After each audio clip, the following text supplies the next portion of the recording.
Terima kasih. Tadi sudah banyak masukan dari teman-teman, terutama penjelasan dari Mas Hadi di Perth, di Australia, terkait tentang tanggapan-tanggapan pertanyaan dari teman-teman semua tadi. Saya stressingnya kepada persoalan praktek keagamaan ya, karena saya concern di situ. Persoalan praktek keagamaan kita di masyarakat Islam Indonesia khususnya itu tidak terlepas dari paradigmatik pemahaman mereka tentang trilogi ajaran, trilogi beragama. Yang saya maksud dengan trilogi beragama itu adalah ya, bagaimana cara pandang mereka terhadap keberislaman. Yang keberislaman masyarakat kita di Indonesia itu tidak lebih dari legal formalistik yuridistik fikih yang dipahami dengan konsep keislaman itu adalah konsep syariah. Yang syariahnya itu hanya terfokus pada persoalan legal formal yuridis fikih. Yang fikihnya lagi itu pada fikih-fikih ya klasik yang memang perlu adaptif dengan realitas empiris sosial masyarakat. Dan disinilah cara pandang masyarakat terkadang tanda kutip banyak keliru. Seperti kasus-kasus ya tentang pemahaman yang memang harus bergerak dari ya literalistis menuju ya responsif, dari pemahaman literis yang hanya persoalan teks gitu, sehingga masyarakat terkungkung dengan persoalan-persoalan nas yang sebenarnya nas itu bisa diinterpretasi dalam mana yang kuliah, universal. Di sini juga ya problematik kita pada ranah teologi dan ranah keislaman, keberislaman kita, yaitu masih pada ranah fikih sentris. Ya, belum beranjak pada persoalan-persoalan ya bagaimana membumikan maqasidus syariah yang lebih kepada persoalan maqasidul fiqhiyah yang fiqhiyahnya itu bisa pada persoalan-persoalan yang sangat universal. Misalnya ada terkait dengan fiqhul bi'ah, fikih lingkungan. Bagaimana kita bicara tentang fikih lingkungan? Ini jarang disentuh oleh para pakar-pakar kita, para ilmuwan-ilmuwan kita, maupun khususnya Rijaluddin wal Ummah. Istilahnya Imam Syafi'i ada Rijaluddin wal Ummah, ada tokoh agama dan tokoh masyarakat yang memang harus beranjak dari konsep fikih sentris menuju persoalan-persoalan sosial, di mana lingkungan harus diberdayakan, bagaimana tentang fiqhul iqtisad, fikih ekonomi, dan tadi sudah disinggung oleh Mas Hardi, bagaimana jiwa kefilantropian masyarakat Indonesia yang sangat kuat, ya hasil di Basnas misalnya menghimpun ya hasil-hasil filantropis masyarakat Muslim, yang dimana itu kalau itu diberdayakan bisa menghilangkan kegalauan sosial, kepanikan sosial terkait tentang impact dari COVID-19 ini terkait tentang ekonomi. Apalagi bulan Ramadan ini adalah bulan ya filantropis sosial yang sangat produktif, efektif untuk dilaksanakan, dieksekusi. Bahkan perlu ada fatwa-fatwa yang lebih mengikat, misalnya tentang zakat fitrah boleh, ya bahkan bila perlu majukan, jangan hanya menunggu kewajiban utama dari zakat fitrah misalnya. Ya, wajibnya zakat fitrah itu adalah sebelum imam atau khatib imam takbiratul ihram saat Idul Fitri, itu batas wajibnya.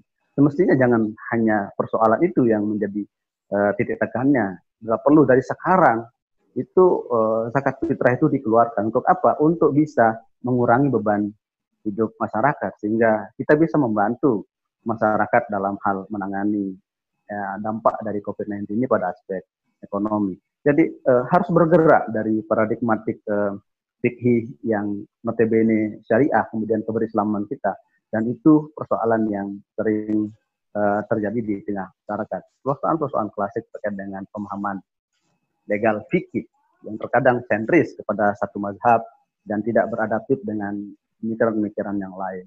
Ini pekerjaan yang tidak gampang untuk bisa memberikan pemahaman komprehensif kepada masyarakat. Apalagi psikologi masyarakat kita yang sifatnya ya tadi ya splinter itu susah sekali untuk bisa diajak berdialog. Ada terjadi kepagahan. Tadi ada yang nanya, pagah itu bahasa Sasak. Ya, kepengkungan itu bahasa Sasak, itu antropologi Sasak yang memang harus dinasionalkan. Kata Prof. Rosyadi tadi harus diglobalkan istilah-istilah global itu. Supaya apa? Supaya masyarakat ngerti secara antropologis, sosiologis terkait dengan polarisasi ya pemahaman masyarakat.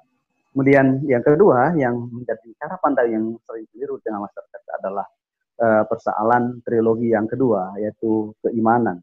Ya, bagaimana keimanan transendental seseorang, keimanan seseorang, ya, di saat pemahaman keimanan seseorang ini mengacu kepada persoalan kadar-kadar seperti yang disampaikan oleh Pak Dr. lalu Derajul tadi, bahwa terkadang masyarakat sifatnya apatis. Ini kan sudah takdir Allah, kadar-kadar Allah. Kalau emang kita mati ya mati ya, karena itu sudah kadar-kadar Allah. Ini perubahan paradigmatik masyarakat yang harus kita genjot, bahwa kita ada persoalan iktisab dan ikhtiar, ada upaya untuk menghindar dari musibah yang terjadi. Kalau kita mengacu pada sejarah peradaban Islam, bagaimana Sayyidina Umar dulu ditegur oleh para sahabat-sahabat, yang kenapa Anda ya tidak serahkan kepada Allah saja persoalan-persoalan ini, persoalan paun ini. Sayyidina Umar menjawab bahwa ya kita ini adalah takdir Allah. Paun ini adalah wabah ini adalah takdir Allah. Tapi saat kita menghindar dari takdir yang lebih baik adalah takdir juga.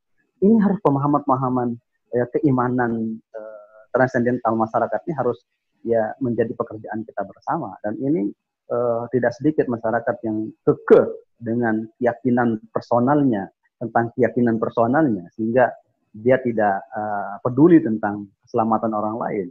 Sehingga dia mengumumkan di masjid itu wajib sholat Jumat, wajib berjamaah, dan seterusnya. Kenapa? Karena mengukur kesalehan dirinya dengan, ya mengukur kesalehan orang lain dengan kesalehan dirinya sendiri. Ini fenomena di masyarakat kita yang perlu soft approach, pendekatan-pendekatan yang persuasif untuk merubah paradigma ini. Yang tak kalah penting adalah trilogi yang ketiga, persoalan ihsan ya, persoalan akhlak tasawuf sufistik, di mana paradigmatik masyarakat dalam hal melihat soal ini adalah ada yang dengan COVID-19 ini merasa dia dekat dengan Allah, dia merasa ya inherent dengan Allah. Kenapa? Karena dia bisa berdialog kapan saja dan di mana saja. Ya, kenapa? Karena kehilangan ya, terhindar dari kebisingan sosial. Ya, di saat ya ahli-ahli tasawuf itu menjadi mendapatkan makom-makom walayat, makom-makom kemuliaan kewalian itu karena mereka ya ada dimensi-dimensi sufistik yang melekat pada dirinya. Ada makom sabr, makam kesabaran. Ada yang paling tidak kalah penting adalah makom khalwah, makam posisi bagaimana dia menghindar dari ya hiruk pikuk sosial. Artinya COVID-19 adalah reflektif kita untuk bisa melakukan itu, sehingga dengan pemahaman kita ya terkait dengan fenomena-fenomena global ini, ya pemahaman itu bisa mengurangi ya penularan COVID-19, sehingga ada physical distancing, kemudian menggunakan masker dan seterusnya daripada kebijakan-kebijakan pemerintah yang sesungguhnya sudah wah kebijakan pemerintah ini sudah sangat ya representatif, sangat preventif sesungguhnya, tapi terkadang di tataran implementatif, penerapan di lapangan yang sering terjadi miskomunikasi, ya misstrukturisasi, kadang misimplementasi. Ini yang menjadi pemikiran-pemikiran kita dalam rangka membantu pemerintah mengatasi COVID-19 ini. Persoalan apa yang disampaikan tadi adalah Tuan Guru hanya berorientasi pada ranah-ranah normatif. Ya memang itu terjadi di bukan saja di Lombok, bukan saja di Indonesia, di berbagai negara juga terjadi bahwa persoalan-persoalan normatif teologis ini memang ranah tokoh agama ya. Untuk persoalan kesehatan, ya persoalan medis memang bukan ranah tokoh agama untuk menjelaskan secara detail, secara medis, ya. Tapi paling tidak, ya tokoh agama itu menjadi corong sosial membantu pemerintah, dan ini perlu ada sinergitas Majelis Ulama dengan segala jajarannya, ya ormas-ormas Islam dengan segala jajarannya terus menyuarakan komando yang sama untuk memerangi COVID-19. Dan ini perlu digalakkan. Untuk apa? Untuk kita bisa terbebas dari pengaruh COVID-19 ini. Sebab gejala-gejala sosial yang dari sekarang ini belum ada terjadi penurunan signifikan. Menambah terus. Kenapa? Karena memang ya kita belum care tentang SOP prosedural COVID ini, sehingga ya bagaimanapun pemerintah tegas misalnya, tapi masyarakat sendiri ya abai terhadap ya protap-protap COVID ini, akan terus ya seperti ini.